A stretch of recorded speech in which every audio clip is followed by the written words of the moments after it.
मानना पड़ेगा, काफी अच्छी एक्टिंग कर लेती हो तुम, लेकिन तुम्हारी जानकारी के लिए बता दूं, तुम्हारे जैसी ना जाने कितनी ही लड़कियां हैं जो मुझे हर रोज करने की कोशिश करती हैं। नफरत, सिर्फ और सिर्फ नफरत, समझी तुम? अरमान ने गुस्से से उसका दुपट्टा जमीन से उठाया और उसके ऊपर फेंक दिया, क्योंकि इस वक्त आस्था बेहद खूबसूरत लग रही थी और ज्यादा देर अरमान उसकी खूबसूरती को देख नहीं पा रहा था। ना चाहते हुए भी अरमान की नजरें उसके अनारकली सूट के ऊपर से ही उसके शरीर पर जाने लगी।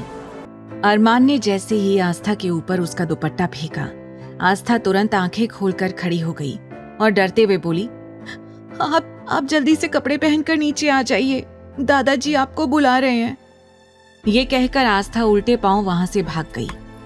उसके जाते ही अरमान को खुद पर ही गुस्सा आने लगा। अचानक से उसने अपने हाथ की मुट्ठी कसकर बंद की और अपना हाथ दीवार पर दे मारा। अरमान ने नफरत से कहा, नहीं अरमान, इस लड़की की खूबसूरती तुझ पर कोई असर नहीं कर सकती, बिल्कुल भी नहीं कर सकती। ऐसा कहकर उसने 2 से 3 पंच दीवार पर दे मारे और उसके हाथ से खून भी निकलने लगा।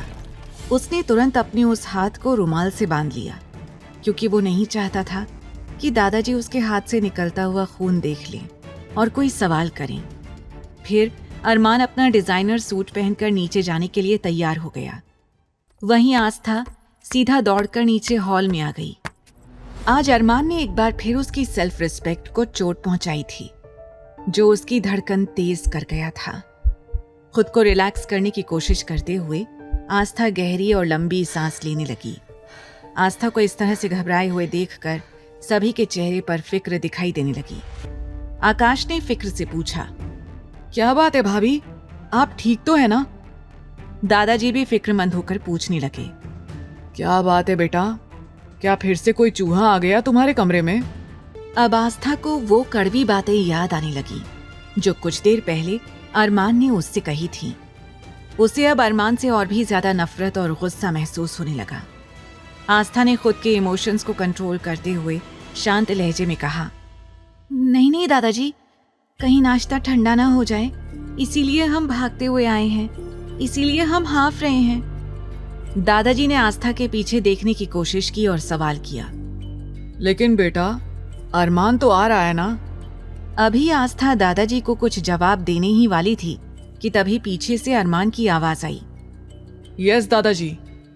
वहां अरमान की आवाज गूंजते ही आस्था का शरीर एक बार फिर से कांपने लगा, लेकिन उसने पीछे मुड़कर अरमान की ओर देखा तक नहीं।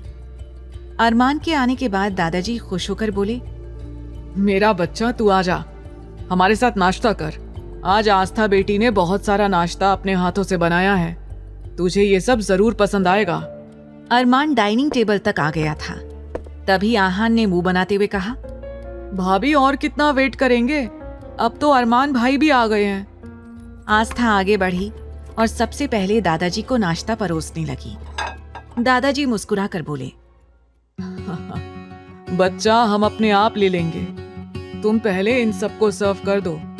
देखो ना सब कैसे मेरी ओर घूर रहे हैं, कहीं ऐसा ना हो कि ये सब मेरी प्लेट पर ही टूट पड़े।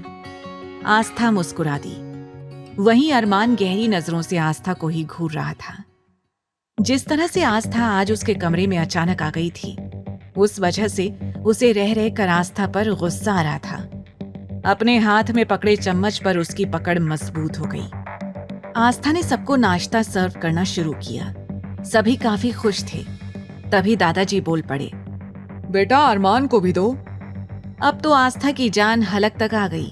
वो सोचने लगी, लगता है दादाजी की मुझसे कोई पुरानी दुश्मनी है, तभी वो बार बार मुझे शेर के मुंह में हाथ डालने को कह देते हैं। आस्था बिना अरमान की ओर देखे उसे नाश्ता सर्व करने के लिए आगे बढ़ने लगी, लेकिन तभी अरमान ने कड़े लहजे में कहा, ये खाना बहुत ऑयली है और ज्यादा ऑयली खाना दादाजी की हेल्थ के लिए ठीक नहीं है। दादाजी आप ये खाना नहीं खाएंगे।